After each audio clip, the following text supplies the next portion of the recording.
जल्दी चलिए, देखिए आपके घर के बाहर एम्बुलेंस आई है। गायत्री भागती हुई दरवाजे पर आती है। तभी उसकी बहू चांदनी को एम्बुलेंस से बाहर लाया जाता है। हे भगवान, ये मेरी बहू को क्या हो गया? एक्सीडेंट हो गया माँ जी।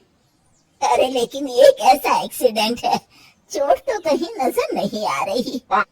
अरे माँ जी, दिमाग में अंदरूनी चोट लगी है और ये अपनी याददाश्त खो बैठी है।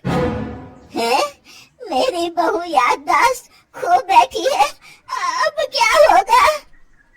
आप फिक्र मत करिए, बस इनका अच्छे तरीके से ख्याल रखिए। मैंने दवाइयाँ दे दी हैं, अब मैं चलता हूँ। अगले दिन, अब तेरी तबीयत कैसी है बहू? बहू? किसकी बहू? हम भैरवगढ़ की ठाकुर विक्रम सिंह की बेटी रूपवती हैं। हम एक राजकुमारी हैं और तुम हमारी दासी हो बुढ़िया। अरे बेटा विशाल, बहू कैसी बहकी बातें कर रही है। अरे कुछ मत पूछो माँ, रात को मुझसे अपने पैर दबा रही थी। सर पर चोट लगने की वजह से इसका दिमाग पूरी तरह खराब हो गया है और ये अपने आप को राजकुमारी समझ रही है। तभी वहाँ चांदनी आ जाती है। तुम दोनों यहाँ क्या खुसुर फुसुर कर रहे हो? कहीं तुम दोनों मिलकर हमारे खिलाफ कोई षड्यंत्र तो नहीं रच रहे हो? हम तुम्हारा सर तलवार से उड़वा देंगे, समझे? अरे नहीं नहीं राजकुमारी जी, हम तो आपके सेवक हैं। भला हमारी इतनी हिम्मत? कहिए, आपने यहाँ हॉल में आने का कष्ट कैसे किया? हमें बहुत भूख लगी है। एक दासी, जल्दी से हमारे लिए भोजन का प्रबंध करो। आज हम शाही कबाब खाएंगे। विशाल अपनी माँ को चांदनी की बात मानने के लिए इशारा करता है। ठीक है राजकुमारी जी, मैं अभी आपके लिए भोजन लेकर आती हूँ। इस तरह विशाल और उसकी माँ ना चाहते हुए भी चांदनी की जी हजूरी में लगे रहते हैं। लाओ माँ, जल्दी से मेरा टिफिन दो, मुझे देर हो रही है। अरे ठहर जा, जरा दम तो लेने दे मुझे। सारे घर का काम मुझे अकेले को करना पड़ता है। तेरी बीवी तो राजकुमारी बनी बैठी है, सारा दिन हुक्म चलाती रहती है। अरे माँ, मेरा भी तो यही हाल है। फिलहाल तुम मेरा टिफिन दे दो, मैं चला। रुको, कहाँ जा रहे हो? अरे मर गया रे, ये कहाँ से आ धमकी? आज हमारा जुहू चौपाटी घूमने का मूड है और हमें अपने लिए नई साड़ियाँ भी खरीदनी है। चलो जल्दी से अपना वाहन निकालो और हमें ले चलो। अरे अब तो मैं गया काम से। अगर आज मैं वक्त पे ऑफिस नहीं पहुंचा तो मेरा बॉस मुझे नौकरी से निकाल देगा। मरता क्या न करता। आखिरकार विशाल चांदनी को घुमाने ले जाता है और चांदनी अपने लिए ढेर सारी शॉपिंग भी करती है। ए दासी, टीवी पर कपिल शर्मा के आने का समय हो गया है, जल्दी से टीवी शुरू करो। अरे वाह, कपिल शर्मा तुझे याद है, बाकी कुछ याद नहीं। बहुत तो बड़ी चालू लगती है, अपने फायदे की हर चीज तुझे याद रहती है। मैं तो तेरी इस अजीब बीमारी से परेशान हो गई हूँ।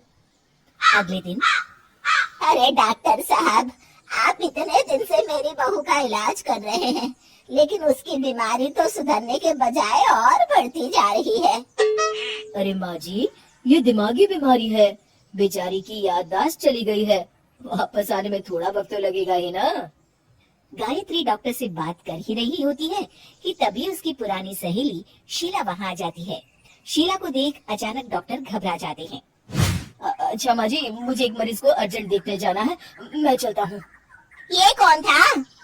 अरे अब क्या बताऊँ शीला, एक एक्सीडेंट में मेरी बहू की याददाश्त चली गई है। ये डॉक्टर उसका इलाज कर रहा है। ये डॉक्टर कब से बन गया? अरे ये तो चमन पान वाले का लड़का है, सारा दिन नौटंकी करता रहता है। अच्छा तो ये बात है, अब मैं समझी।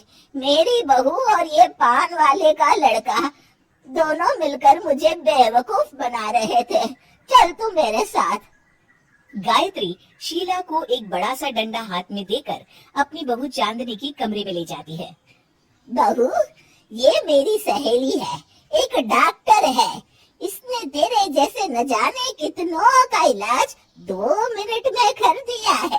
इसका कहना है कि सर पर जहाँ चोट लगी हो, अगर उसी जगह दोबारा किसी बड़े डंडे से जोर से मारा जाए तो मरीज की याददाश्त वापस आ जाती है।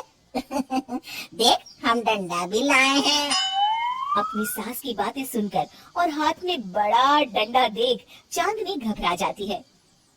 अरे बाप रे, मैं तो फंस गई। इस डंडे की एक बार की वार से ही मैं तो चारों खाने चित हो जाऊंगी। अब क्या करूं, क्या करूं, क्या करूं? लेकिन गायत्री, डंडा सर पर ठीक उसी जगह लगना चाहिए जहाँ चोट लगी है। अरे तू चिंता मत कर, 2-4 बार मारूंगी तो एक बार तो सही जगह लग ही जाएगा ना। चल बहू, तैयार हो जा। अरे नहीं नहीं माँ जी, मुझे मत मारिए। दरअसल घर के काम करने से बचने के लिए मैंने ये सब नाटक किया था। मुझे माफ कर दीजिए, मैं कान पकड़ती हूँ। दोबारा ऐसी गलती कभी नहीं करूंगी।